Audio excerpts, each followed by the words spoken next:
पाकिस्तान का जीडीपी जो है जी उसकी ग्रोथ बहुत ही हौले हौले चल रही है और काफ़ी नीचे आ गई है और जो कोई भी टारगेट्स रखे गए थे वो पूरे नहीं हो सकते हैं क्योंकि जी इसहाक डार साहब ने आज इस्लामाबाद में एक प्रेस कॉन्फ्रेंस की है और उसके अंदर उन्होंने कहा जी कि इसकी वजह पुरानी गवर्नमेंट भी है, पॉलिटिक्स भी है और जो फ्लड्स हैं वो भी हैं और ट्रेड बैरियर्स भी हैं और जो आईएमएफ से बेल आउट प्रोग्राम नहीं मिल रहा है वो भी हैं और जो फॉरेन एक्सचेंज ड्विंडल कर रहा है वो भी है।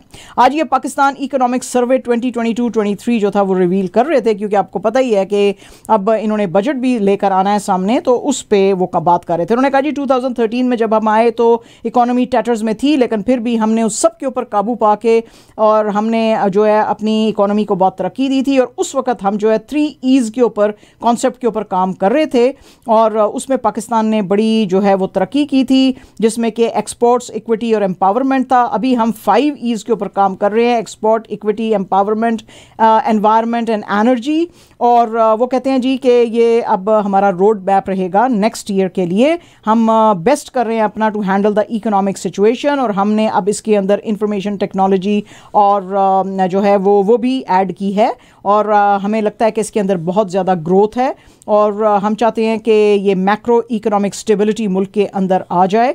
तो जब गवर्नमेंट ने 2022 में टेक ओवर किया था उस वक्त भी हमें बहुत सारे चैलेंजेस थे, तो इसीलिए जो है ये हमारी ग्रोथ जो है वो श्रिंक कर गई है, इन्फ्लेशन राइज कर गया है और करंट अकाउंट डेफिसिट जो है वो भी ऊपर चला गया है। लेकिन हम कोशिश कर रहे हैं हौले हौले इन तब सब चीज़ों को नीचे लाने के लिए और अगर अल्लाह ने चाहा तो ऐसा ही होगा। भैन तुसी सारा कुछ अल्लाह ते क्यों छोड़ा, तुसी भी कुछ कर लो कोई अच्छा रूल बना लो, कोई तुसी अच्छी पॉलिसी बना लो, कोई एक्सपर्ट मंगवा लो हैं बाहरों, तो फिर थोड़ी हेल्प हो जाएगी।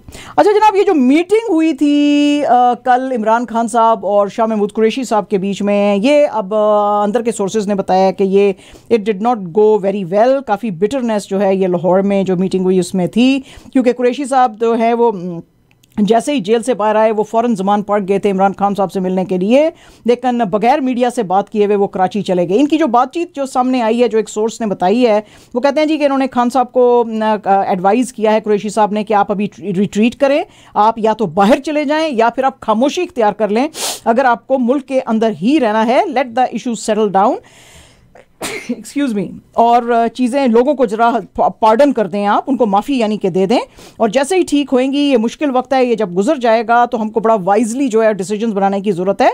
तो इमोशंस के अंदर आप ना आएँ, तो उसके बाद आप वापस आ जाना। तो दोनों के बीच में काफ़ी कहते हैं जी हीटेड वर्ड्स चलते रहे। कुरैशी साहब बताते रहे खान साहब को कि ये जो रिटायर्ड कुछ लोग जो हैं आपको मिसगाइड कर रहे हैं और ये जिस तरह के सर्कमस्टांसेस चल रहे हैं उसमें वो आपकी हेल्प नहीं करेंगे। लेकिन खान साहब बड़े गुस्से में आ गए इस बात पे एलिजली। अब पता नहीं है क्या सच्चाई है, बहरहाल एक सोर्स जो है उसने बताई है सारी बातें। उसके बाद जी कुरैशी साहब जो हैं वो वहाँ से निकल के खामोशी से चले गए क्योंकि वो कहते हैं जी मेरी बीवी जो है बीमार है कराची में, तो वो उनको देखने के लिए वहाँ चले गए। और एक बड़ा क्लोज फ्रेंड है कुरैशी साहब का मुल्तान में, उसने ये सारी बातें कुछ जो है कुछ एक सिलेक्ट जो पार्ट ऑफ मीडिया है उसको बताया। एक इंटरव्यू सामने आया जी इमरान खान साहब का जो उन्होंने वियॉन को दिया। इससे पहले उन्होंने जो पियर्स मॉर्गन है उनको भी एक इंटरव्यू दिया था और उसमें उन्होंने सिमिलर बातें की हैं जो आज भी उन्होंने की हैं। उन्होंने कहा जी कि ये गवर्नमेंट जो है और इस्टेब्लिशमेंट जो है मिले हुए हैं और ये मुल्क के अंदर जो है खराबी ला रहे हैं और ये जो हैं ये चाहते नहीं हैं कि मुल्क के अंदर कोई अच्छाई आए। और अगर इनको ये डर है, ये क्यों नहीं करवा रहे हैं इलेक्शंस, क्योंकि इनको डर है कि अगर इन्होंने इलेक्शंस करवाए तो पीटीआई स्वीप करेगी और इसीलिए ये इलेक्शंस के लिए डिले कर रहे हैं। और जो है ये सारा कुछ जो है इसीलिए है कि मुझे जो है दीवार के साथ लगाया जाए, मुझे हटाया जाए और मुझे बार बार कहा जाता है कि ये माफ़ कर दें जिन लोगों ने मुल्क को लूटा है, which is not really possible. तो ऐसे है। वियॉन का भी ये जो आज का इंटरव्यू है उसमें भी उन्होंने कहा जी कि ये जो कल आई है प्रेस रिलीज़ आई है, यानी वियॉन कहते हैं कि जो कल प्रेस रिलीज़ आई है ISPR की, उसके अंदर जो उन्होंने कहा है जी कि हम बड़े सख्त तरीके से लोगों को हैंडल करेंगे और हम जो है बड़ी सख्ती से, क्योंकि ये जो आपको पता ही है कि 81st फॉर्मेशन कमांडर्स की कॉन्फ्रेंस GHQ रावलपिंडी में कल हुई है जिसमें कि चीफ ऑफ आर्मी स्टाफ जो हैं जनरल आसिम मुनीर ने कहा कि जो कोई भी May 9 के अंदर इन्वॉल्व था उसको हम सबक सिखाएंगे और उनको बता देंगे और आयरन हैंड से उसको डील करेंगे, और जो है वो जो कोई भी ये अफवाहें भी फैलाने की कोशिश कर रहा है उसको भी हम ठीक कर देंगे। तो उसी के ऊपर इमरान खान साहब ने कहा है कि ये जो पाक मिलिट्री और इंटेलिजेंस का जो नेक्सस है, जिसको कि एस्टैब्लिशमेंट कहते हैं, इनके पास रियल पावर है और यही जो है चीज़ें इस वक्त चला रहे हैं जो कि चल नहीं रही। वियॉन के मुताबिक आसिम मुनीर साहब और ISPR की कल ये जो कि प्रेस रिलीज़ आई थी, इसके अंदर काफ़ी दुनिया जो है उसकी आंखें खुली हैं, क्योंकि इसके अंदर जो चीज़ें थी वो काफ़ी सख्ती से इसका वो किया गया है कि आपके ऊपर जो है अंडर पाक आर्मी एक्ट और ऑफिशियल सीक्रेट्स एक्ट जो है, all those people who destroyed the military installations, उनको they will be brought under justice under these acts. और जो कोई भी जो है ये झूठ फैलाने की कोशिश कर रहा है जिसमें कि कोई एविडेंस नहीं है, उसके साथ बड़ी सख्ती से हम करेंगे। वो कहते हैं जी अवियान वाले के कुछ दिन पहले डिफेंस मिनिस्टर ख्वाजा आसिफ साहब ने भी कहा था कि खान साहब जो हैं उनको मिलिट्री कोर्ट के अंदर May 9 के लिए ट्राई किया जा सकता है। तो अब ये सारी चीज़ें शायद लगता है कि उसी तरफ चल रही हैं, और कल की जो प्रेस रिलीज थी वो इससे पहले कभी देखी नहीं गई। हालांकि पाकिस्तान के अंदर जो है मिलिट्री डिक्टेटर्स जो हैं वो आते रहे हैं। तो कुछ जो एकेडमिशियंस और हैं कुछ लोग दुनिया में, वो कहते हैं कि ये अपने ही लोगों के खिलाफ इस तरह की कार्रवाइयाँ करनी जो हैं, या तो वो सीरिया में देखी गई हैं, बशर अल असद की फैमिली ने की थी, या अब आप शायद करना चाह रहे हैं, तो ठीक नहीं है ये बिल्कुल ठीक नहीं है। जो है मिलिट्री को अगर वो कहती है ए पॉलिटिकल है तो ए पॉलिटिकल ही रहना चाहिए, इस तरह के बयानात नहीं देने चाहिए।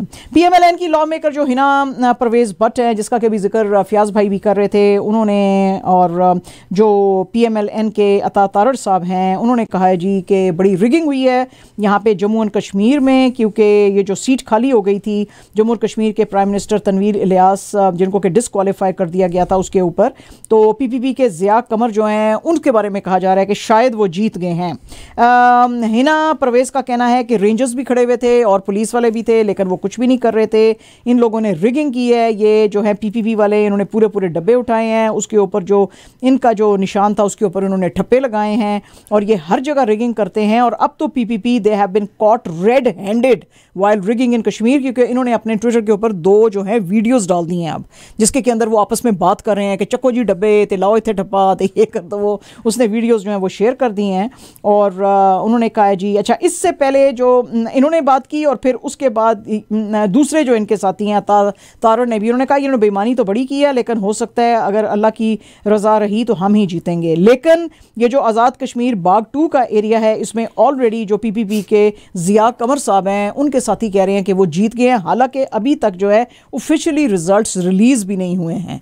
तो ये इधर जी अब इनके बीच में काफ़ी यानी मारामारी चलेगी अब इनके बीच में मारामारी शुरू हो गई है। तो अब ये देखेंगे क्या होती है। और जनाब आज जो जहांगीर तरीन साहब ने अपनी इस्तेकाम पाकिस्तान पार्टी बनाई है, इसके अंदर आज लाहौर के अंदर जो लोग देखे गए वहाँ पे, उसमें थे फवाद चौधरी साहब, एक्स इंफॉर्मेशन मिनिस्टर थे, अली जैदी PTI के सिंध चैप्टर के हेड थे, Imran Ismail ex governor of Sindh, Firdous Ashiq Awan, इनके पास भी इंफॉर्मेशन की पोर्टफोलियो थी। आपको पता ही अक्सर कहती थी जफियाँ और पपियाँ नहीं पानी हैं जी इस ईद के ऊपर, वो थी। आमिर महमूद कियानी थे, एक्स फेडरल मिनिस्टर थे, सरदार तनवीर इलियास जो कि जो हैं एक्स प्राइम मिनिस्टर थे जम्मू और कश्मीर के, महमूद बाकी मौलवी, यानी सिर्फ मौलवी रह गए हैं बाकी मौलवी MNA थे कराची से, फयाजुल हसन चौहान जो कि part of the Punjab government थे, और मुराद रास। तो ये सारे लोग जो थे ये आज वहाँ पे देखे गए। लेकिन लोगों का कहना है जी कि इनकी पार्टी तो जैसे गुब्बारे में हवा की तरह है, ये फुस हो जाएगी, क्योंकि जहाँ जहाँ से भी PTI खड़ा होएगा उसका कैंडिडेट जाहिर है कि जीतना तो उन्होंने ही है। तो ये इनका कोई हो रही है। पाकिस्तान और तुर्कमेनिस्तान ने जनाब एक जॉइंट स्टेटमेंट आज दी है, क्योंकि पाकिस्तान, अफगानिस्तान, तुर्कमेनिस्तान और इंडिया, जिसको कि टापी कहते हैं, टापी गैस पाइपलाइन जो है उसको जो है उसके बिछाने की आज वो हुई है, सेरेमनी हुई है। इस सेरेमनी को अटेंड किया पाकिस्तान के प्राइम मिनिस्टर शहबाज शरीफ साहब ने, और उसमें डेलीगेशन आया हुआ था यहाँ पे तुर्कमेनिस्तान से, led by minister of energy and water resources Daler Jama, और इस्लामाबाद में ये थे। और ये जो MOU के ऊपर साइन किया है state minister for petroleum Musadik Malik ने और तुर्कमेनिस्तान के state minister and chairman of Turkmen gas Maksat Babayev ने ये किया है। ये 1800 किलोमीटर पाइपलाइन है जो कि 33 billion cubic metres of natural gas every year from Turkmenistan के जो गल्फ यानेक्स जो एरिया है जो कि world second largest gas field माना जाता है वो लाएगा इंडियन सिटी फजीलका के अंदर। वहाँ से वो पास करके हिरात और कंधार में जाएगा अफगानिस्तान से और फिर पाकिस्तान में कोयटा और मुल्तान के जरिए पाकिस्तान के अंदर आएगा। इसकी जो कंप्लीशन है वो 2 फेजेस में होगी। फर्स्ट फेज में जो कॉस्ट आएगी 5.6 बिलियन आएगी जो इंस्टॉलेशन ऑफ कंप्रेसर स्टेशंस है जो जो जो सॉरी जो फ्लो है फ्री फ्लो है। उसके बाद जो कंप्रेसर इंस्टॉलेशंस होंगी उसके ऊपर 1.9 बिलियन जो है वो पैसे लगेंगे। और शहबाज शरीफ साहब ने इसके ऊपर बात करते हुए कहा कि ये बहुत ही इंपॉर्टेंट प्रोजेक्ट है रीजन के लिए क्योंकि ये रीजन के अंदर डेवलपमेंट कोऑपरेशन और प्रॉस्पेरिटी लाएगा। तो अगर इंडिया ने वो पाइपलाइन गुजरने दी अपने मुल्क से तो की बात है। ठीक है जी। पाकिस्तान का जो है जी अब अच्छी भी कोई मैं क्या कहता हूँ कोई खबर सुना दी है उस वेले ते असीं रो रहे हैं। Pakistan has been elected as the member of यानी कि आप देखें ज़रा मुल्क में इकोनॉमिक्स की हाल देखें। Pakistan has been elected as the member of economic and social council in United Nations. Can you imagine. और इनकी जो टर्म शुरू होगी फॉर द नेक्स्ट 3 years फ्रॉम January 1, 2024। इसके ऊपर बात करते हुए बीबी जरदारी जो फॉरेन मिनिस्टर हैं उन्होंने पाकिस्तान को बड़ी कॉन्ग्रेचुलेशंस की और पाकिस्तान के पास जो वोट्स आए थे 129 आए थे इन 193 मेंबर असेंबली और सीट जीतने के लिए इनको 124 वोट्स चाहिए थे। ज़ाहिर है इनको ज़्यादा आए और जो बाकी 2 सीट्स थी वो एक जो है जापान के पास गई और उसके पास आए 127 वोट्स और एक दूसरी जो थी वो नेपाल के पास गई 145 वोट्स के। पाकिस्तान ने इस सीट के ऊपर 10 दफ़ा सर्व कर चुके हैं फिर भी पाकिस्तान दी इकोनॉमिक्स ठीक नहीं हुई है जी। पायन व्हाट इज दिस। एंड जनाब sir Michael Caine 90 years old और इस उम्र में अब वो कह रहे हैं जी मैं किताब लिख रहा हूँ अब एक्टिंग नहीं कर रहा किताब लिख रहा हूँ। मैं हमेशा से किताब लिखना चाहता था लेकिन जो है मुझे मौका नहीं मिल रहा था तो जब पेंडेमिक में लॉकडाउन हो गया तो फिर अब मैंने सोचा कि मैं किताब लिखूंगा। तो इनका जो थ्रिलर नॉवल है इसका नाम है डेडली गेम और इसके अंदर एक metropolitan police detective DCI Harry Taylor की ये जो है स्टोरी है जो कि अनवेल करेगा क्रिमिनल एंटरप्राइज को और ये नवंबर में आएगी। इसको पब्लिश करेंगे हॉडर एंड स्टाउटन और लोग जो हैं अब बड़े हैरत हुई है उनको कि अच्छा जी लिखना भी चाहते थे। वो कहते हैं हाँ मैं लिखवाना किसी से नहीं चाहता था। ओह स्टनिंग एक्टिंग इनकी वाह क्या बात है। NDTV का एक जी इंटरव्यू सामने आया है जिसमें कि क्योंकि दीपिका पादुकोण सॉरी डिम्पल कपाड़िया जो है आज 66 years की हो गई हैं और अभी भी काम कर रही हैं फिल्मों में। तो उनका एक इंटरव्यू सामने आज आया है NDTV ने जो लिया था जिसमें कि उन्होंने कहा कि नाना पाटेकर जो हैं बड़े ऑब्नॉक्शियस हैं और उनकी एक डार्क साइड है। हालांकि लोगों ने इनसे पूछा NDTV के इंटरव्यू में कि आपने तो बड़े इकट्ठे बहुत सी फिल्मों में काम किया है 2010 में भी आपने काम किया था और फिर उसके बाद आपने काम किया अंगार में क्रांतिवीर में तुम मिलो तो सही में तो आपने तो बड़े उनके साथ काम किया। वो कहती हैं हाँ जी मेरे तो वो बड़े अच्छे दोस्त हैं गजब के एक्टर हैं इतने टैलेंटेड हैं कि मैं कहती हूँ उसके लिए आदमी जान भी दे सकता है बल्कि आप मेरी भी जान ले लो लेकिन he has a dark side also. लेकिन वो बताई नहीं लेकिन वो कहती हैं उसका बड़ा कमाल है कि वो डार्क साइड उसने कभी सामने आने नहीं दी। तो ऐसे है। और जनाब ट्रेलर जो है ओम रॉथ का आदि पुरुष उसका अब सामने आ गया है और ये जो फिल्म है ये रिलीज की जाएगी 16 जून को और इसका जो ग्रैंड ओपनिंग इवेंट था वो त्रिपुति में था और वहाँ पे जनाब ये जो है एक modern day adaptation of Ramayana की और इसके अंदर देखे गए प्रभास जो कि रोल प्ले करेंगे राघव का और कृति सेनन जो कि प्ले करेंगी जानकी का। तो ये बहुत बड़ी फिल्म होने वाली है क्योंकि प्रभास आपको पता है साउथ के ह्यूज स्टार है और कृति भी जो है बड़ी हसीन है और बड़ी आजकल जो है न्यूज़ के अंदर है बड़ी अच्छी फिल्मों में काम कर रही हैं। तो अब वहाँ पे एक इनके फैन ने पूछ लिया प्रभास से कि आप शादी कब कर रहे हो तो उसने कहा कि मैं शादी इधर ही करूँगा त्रिपुति में। तो लोगों को बड़ी हैरत हुई क्योंकि अगर त्रिपुति में आप करेंगे तो आप तो ऑलरेडी त्रिपुति में हैं और कृति सेनन भी हैं जिसके साथ आपके बड़े रूमर्स आ रहे हैं बड़े दिनों से कि आप दोनों शायद शादी कर सकते हैं। लेकिन जब भी कभी इनसे पूछा जाता है तो वो कहते हैं नहीं हम सिर्फ दोस्त हैं अच्छे और ये और वो है। ਤੇ ਬयान ਸਾਡੇ ਮੁਲਕ ਦੇ ਵਿੱਚ ਤੇ ਹੁੰਦਾ ਇਸ ਤਰ੍ਹਾਂ ਪਹਿਲੇ ਲਾਲਾ ਫਿਰ ਘਰ ਵਾਲਾ ਤੇ ਤੁਹਾਡਾ ਵੀ ਕੁਝ ਐਸਾ ਸੀਨ ਹੋ ਸਕਦਾ ਹੈ ਜੀ। तो अगर त्रिपुटी में आप शादी करोगे तो अभी आप यहीं पे हो, तो इसका मतलब है क्या कि आप कृति सेनन से कर रहे हो शादी फिर? तो बहरहाल उन्होंने कहा जी जब मैं करूंगा तो मैं बताऊंगा, लेकिन शादी हो जाएगा। हाँ, अनाउंस हो जाएगा। और बहुत टॉल है ये जो है ना प्रभास, तो वो कृति के साथ बिल्कुल सही लगेगी, because she is also very tall, तो अच्छी लगेगी। अच्छा जी, हामिद मीर साहब जो हैं उन्होंने तो अब कहा है, फॉर्मली कह दिया है कि PMLN और PPB के बीच में झगड़ा पड़ गया है। हाँ जी, और झगड़ा इसलिए पड़ा है क्योंकि PCB के चेयरमैन की पोजीशन के ऊपर दोनों पार्टियां चाहती हैं कि उनका बंदा है। अभी तक तो आपको पता है कि PCB के इंटरम चेयरमैन जो हैं वो नजम सेठी साहब हैं, और नजम सेठी के पीछे जो है PMLN खड़ी है, और वो कहते हैं जी कि ये कंटिन्यू कर लें। लेकिन PPP का जो ब्लू आइड बॉय है वो तो आपको पता है ज़का अशरफ है, तो वो चाहते हैं कि जी ज़का अशरफ आ जाए। तो अब जब इनका प्रोग्राम चल रहा था हामिद मीर का, तो उसमें खुरम दस्तगीर जो मिनिस्टर हैं उनसे उन्होंने पूछा कि भाई क्या ये आपके बीच में लड़ाई है? तो उन्होंने वैसे तो रिजेक्ट किया, उन्होंने कहा नहीं नहीं, इंटरनल इश्यूज तो हमारे चलते रहते हैं, बहरहाल हमारा बड़ा प्यार है सी भरावां सी बड़ा प्यार है साडे विच, ते बड़े अच्छे गुड वर्किंग रिलेशन है हमारे अंदर, तो अनवर्किंग रिलेशन क्यों? कौन सा होता है भाई, वर्किंग रिलेशनशिप ही होता है ना। तो वो कहते हैं जी नहीं ऐसी कोई बात नहीं है।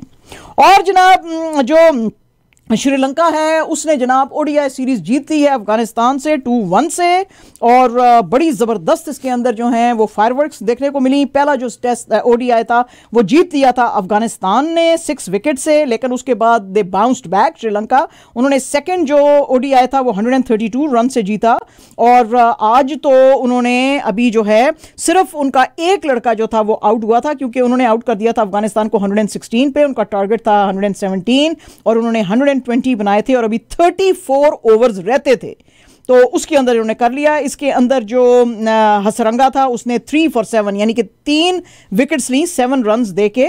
इसके अलावा कुमारा ने 2 लिए, और जो था कसूल मेंडिस जो था 11 नॉट आउट था जब ये अपने टारगेट पे पहुंच गए। मैन ऑफ द मैच जो था वो दुश्मन था चिमारा था, उसने जो है 4 विकेट्स ली फॉर 63। और अब जो है श्रीलंका जिम्बाब्वे में जा रहा है to qualify for world cup, जो कि इंडिया में होएगा अक्टूबर में, और अफगानिस्तान जो है ऑलरेडी उसके साथ जो है वो कर चुका है, क्वालिफाई कर चुका है। लेकिन अब जो और 2 स्लॉट्स बची हैं, 2-3 स्लॉट्स, उसमें अब देखना है कि श्रीलंका कर ही जाएगा क्वालिफाई। तो अब देखेंगे 2 स्लॉट्स थी ना, तो उसमें से अब ये देखेंगे कि श्रीलंका तो एक मिल जाएगा उसको। हाँ, श्रीलंका आखिरी के लिए लोग फाइट करेंगे। हाँ जी। और जनाब बड़े अफसोस की कल खबर आई थी, Hossein Khosrow Ali Vaziri Iranian born athlete थे, और आपको पता ही है बड़ा अरबियों वाला वो गुतरा वगैरह पहन के, और ये सारी जगहों पे जो WWF जो पहले थी और फिर उसके बाद WWE बन गई थी, उसमें ये अपीयर होते थे और बड़े फेमस थे 1970s और 80s में। He has died at the age of 81, और इनको आयरन शेख कहा जाता था, and he made a huge name for himself in US professional wrestling. और इनकी जो पर्सोना थी, जो इनके ट्विटर पेज पे भी आज लिखी हुई है कि it was larger than life, और बड़े कैरिज्मेटिक थे, और बड़े ज़बरदस्त इनके स्किल्स थे, और जो है वो काफ़ी लोग इनको, वैसे तो जब ये आते थे तो बहुत सारे यूरोपियंस तो कहते थे कि ये जो है मिडल ईस्टर्न विलन है। तो he was amazing, हाँ, और बड़े वो फेमस थे, अपने बड़े पॉइंटेड टो शूज इन्होंने पहने हुए थे, और ये गुतरा जो हमारा टीवी देख रहे हैं वो देख सकते हैं, गुतरा वगैरह पहले के इरानियन थे, और ये गुतरा वगैरह जो है ये तो अरब्स पहनते हैं। तो बहरहाल ये पहन के तो नाम रखा था ना शेख। हाँ, शेख तो हम कहते हैं ना, इनका था शीख। ओके, इनका था शेख अली वजीरी, शेख अली वजीरी, यस। हुसैन कोसरो खुसरो, यानी कि हम तो खुसरो कहते हैं, तो ये कोसरो अली वजीरी, तो कमाल का एंटरटेनर।